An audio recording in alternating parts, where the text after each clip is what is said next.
Are you going ahead and suing the BBC? Well, I guess I have to. You know, why not? Because they defrauded the public, and they've admitted it, and their top echelon.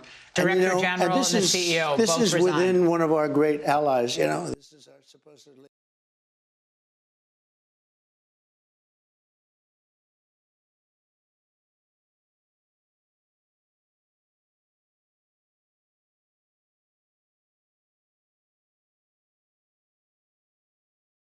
President Trump sent a letter to the BBC, a letter of complaint, complaining about a documentary which had been broadcast by the BBC, in which some film had allegedly been edited in such a way as to make it look like or look more like President Trump was inciting people to commit violence and to riot at the Capitol. We're going to walk down, and I'll be there with you. We're going to walk down. We're going to walk down anyone you want, but I think right here we're going to walk down to the Capitol, and we're going to cheer on our brave senators and congressmen and women, and we're probably not going to be cheering so much for some of them.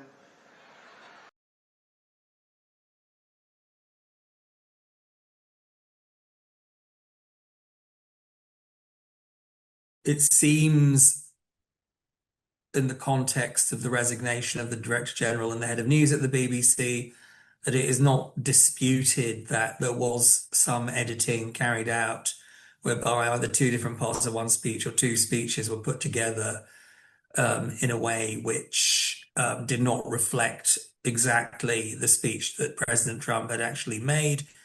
However, I guess a question might be whether that was simply a bit of editing which didn't affect the sense of what he had said, or whether it was a distortion.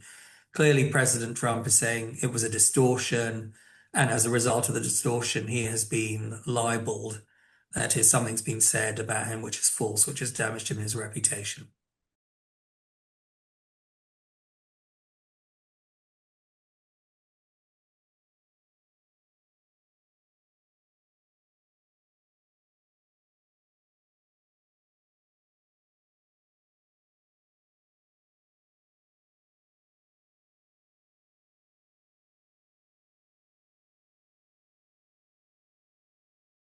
So far as I could tell from today's newspaper reporting, and what he has said to the BBC, if they don't apologise in respect of what they've done, he is going to sue them in the court of Florida, not in the English court. He's going to sue the BBC in the court of Florida for broadcasting this documentary, this program in Florida, because, as I understand it, if the law of Florida is substantially the same as English law, which is a guess on my part, but I mean, they're both common law jurisdictions, he can only sue the BBC in Florida for publication in Florida. He can't sue them in Florida in respect of publication in England. In order to do that, he'd have to come to England.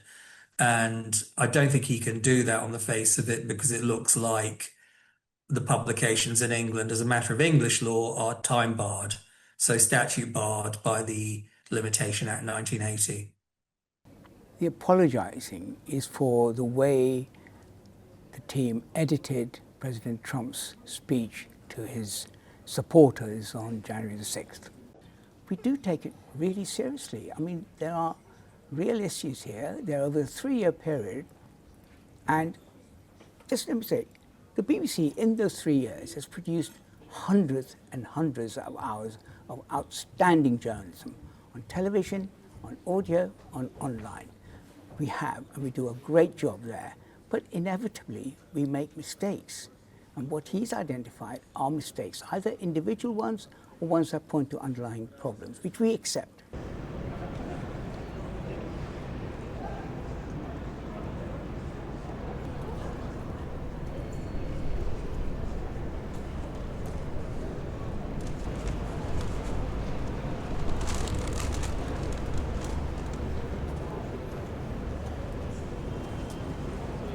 Deborah, have you found the BBC? I would like to say it has been the privilege of my career to serve as the CEO of BBC News and to work with our brilliant team of journalists. I stepped down over the weekend because the buck stops with me. But I'd like to make one thing very clear. BBC News is not institutionally biased.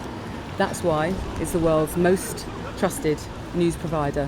He could try to come to the English court and say, could you extend the 1-year limitation period in your equitable discretion? But I'd say that's very unlikely to work. So what's he suing on in Florida? It would seem that the BBC documentary at least was available for some time via the BBC website. There's a section of the website dedicated to Panorama. Anyone can access that from anywhere in the world, as I understand it. It's not geo-blocked like the iPlayer. And if that is so, then President Trump's lawyers will be arguing that there were people in Florida who watched the program and thought the worst of him as a result. But it'll be confined to publication, i.e. viewership in Florida. Yeah, they want to settle it. With money involved? No, he's treated us wrong. I mean, when I get treated unfairly, I do things about it. So we'll see what happens.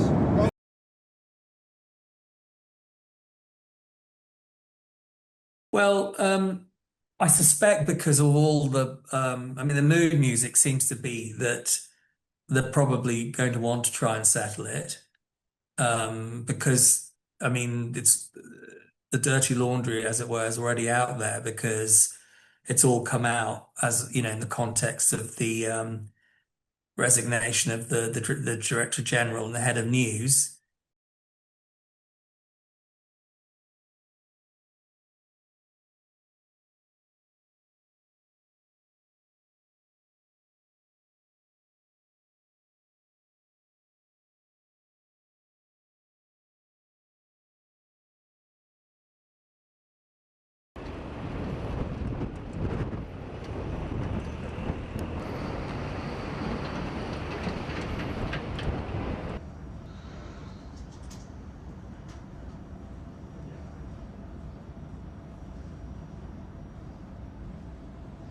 There seems to be a lot of information out there to suggest that President Trump, at least arguably, did stir up the problem at the Capitol, when it happened. And so there may be disputes within the BBC as to what to do. If they're basically saying if journalists think, well, what we wrote was substantially true, why should we be apologizing for something that's true? If it doesn't settle, then like anyone else, they'll have to go to Florida. They'll have to instruct some lawyers and they'll have to fight the case.